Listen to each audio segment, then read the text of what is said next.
Hello. काम से आ रहा हूँ और ये बोलने की ज़रूरत महसूस हुई आज पहली बार, इसलिए बोल रहा हूँ। ठीक है, कपड़े देख के समझ जाओ, डॉक्टर हूँ, कुछ करता हूँ। हमारी लाइन में रोज़ लोग मरते हैं। ठीक है, हमारे जो मैं काम करता हूँ उसमें रोज़ लोग मरते हैं, और बाकी डॉक्टर भी एग्री करेंगे कि कुछ ब्रांचेज ऐसी हैं क्रिटिकल हैं, डेथ होती है। पर आज ऐसा क्या हुआ कि मुझे यहाँ आना पड़ा? कुछ वो सब वाला सीन नहीं है कि लाइक कर दो, शेयर कर दो, कमेंट कर दो, मत करो। पर जिसके पास भी ये चीज़ जा रही है वो सुनो। एक मरीज आता है, 65 साल का इंसान है, मतलब मर्द है। दिमाग में ब्लीडिंग होती है, ब्रेन हेमरेज होता है, बिस्तर पे पड़ जाता है। हम आईसीयू में लेते हैं, सीटी वीटी कराते हैं, देखते हैं सब सही है, बट जान बच जाएगी। हाथ पैर नहीं चलेंगे, हाथ पैर नहीं चलेंगे, bed ridden for life, as simple as that. ज़्यादा तीन पाँच करने की आदत नहीं है, क्योंकि हमारी ब्रांच में इसको गुमराह करने के मतलब कुछ हमें मिल नहीं जाएगा उससे। सीधी बात बताते हैं, जान बच जाएगी, हाथ पैर नहीं चलेंगे। 65 साल का इंसान था, 65 या 60 का होगा, रिटायरमेंट भी बाकी थी। लड़का था उनका 30 साल का, खड़ा था वहीं पे। और जैसे ही मैंने बताया जान बच जाएगी, उससे वो उतना खुश नहीं हुआ जितना जब मैंने बताया कि हाथ पैर नहीं चलेंगे, उससे वो दुखी हुआ। दुखी हुआ।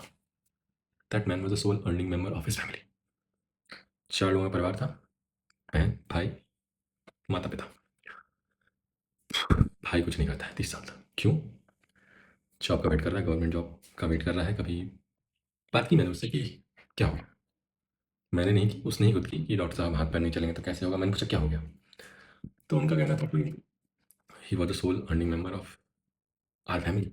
बहन की शादी करनी है। I asked him how old are you. He like sir I am 29 turning 30 this year. Obviously the next question is what do you do. Sir हम कुछ नहीं करते हैं, अभी हम गवर्नमेंट जॉब की तैयारी कर रहे हैं। अभी तक तैयारी कर रहे हैं, 30 साल के हो गए, अभी तक तैयारी कर रहे हैं। ज़्यादा मैंने पूछा नहीं, उससे पहले वही बताया कि कभी पेपर लीक हो जाता है, कभी कुछ हो जाता है, कभी कुछ हो जाता है, कभी कुछ हो जाता है। कुछ नहीं बोला मैंने, ऑब्वियसली घर है, परिवार है, अभी टेंशन है, अस्पताल का माहौल है। पर मैं आप लोगों से कहना चाह रहा हूँ कि क्या हम 30 साल तक का वेट करेंगे अपनी लाइफ का कंट्रोल अपने हाथ में लेने के लिए? हमने पहले एक्शन क्यों नहीं लिया?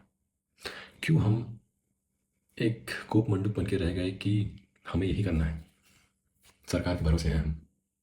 क्यों? और मेरा सवाल लड़कों से ज़्यादा है, लड़कियों के अगेंस्ट कुछ नहीं है, बट लड़कों से मेरा सवाल है कि हम क्यों अपनी ज़िंदगी इस तरह से बर्बाद कर रहे हैं कि अभी पिताजी हैं, माताजी हैं, काम कर रहे हैं, सब बढ़िया चल रहा है, क्या दिक्कत है? रोटी टाइम पे मिल जाती है, कपड़े टाइम पे सही हो जाते हैं, साफ सुथरे धुले हुए मिलते हैं, पॉकेट खर्चा मिल जाता है, शाम में दोस्तों की गेड़ी मार लेते हैं, बकचोदी कर लेते हैं, छुट्टा पी लेते हैं, जो भी करते हैं। कुत्ते हो गया, कोई आके रोटी डाल के चला गया और कुछ काम नहीं करना है।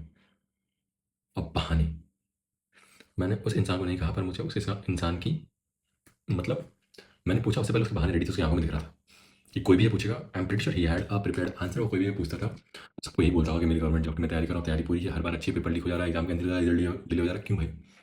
और कोई काम नहीं जिंदगी में, दुनिया में? वो वेलकम वाला था ना, मेरी एक टांग नकली है, मैं हॉकी का बहुत बड़ा खिलाड़ी था, एक बार मेरे भाई को मेरी किसी बात पे गुस्सा आ गया तो मेरी हॉकी स्टिक से मेरी टांग तोड़ दी, पर दिल के बहुत अच्छे हैं, तुरंत अस्पताल में जा, थोड़ा खर्चा पानी दिया, इलाज कराया। वैसा ही था उसका कुछ सीन। कह रही मैं तो तैयारी कर रहा था, पढ़ाई कर रहा था, बहुत मेहनत की, इस साल में मेहनत की, 50वां अटैम्प्ट था, पेपर ही लीक हो गया, तो फिर एग्ज़ाम कैंसिल हो गया, केस चल रहा है, कोर्ट में चल रहा है, ये सब फलाना ढिमकाना। यहाँ तक की नौबत नहीं आनी चाहिए यार। अब तो समझदार हो गए हम। पहले का जमाना दूसरा था कि जो है सरकार है, अब नहीं है ना जो है सरकार। तुम अपनी लाइफ की कमान किसी और के हाथ में कैसे दे सकते हो? सरकार जो कि बदल सकती है। पहले का ज़माना दूसरा था यार, 20-30 साल पहले, जब हमारे तुम्हारे घर वाले, पापा मम्मी जो भी थी, कंपटीशन की तैयारी करते थे, क्योंकि अवेयरनेस नहीं थी, जानकारी नहीं थी, कनेक्टिविटी नहीं थी।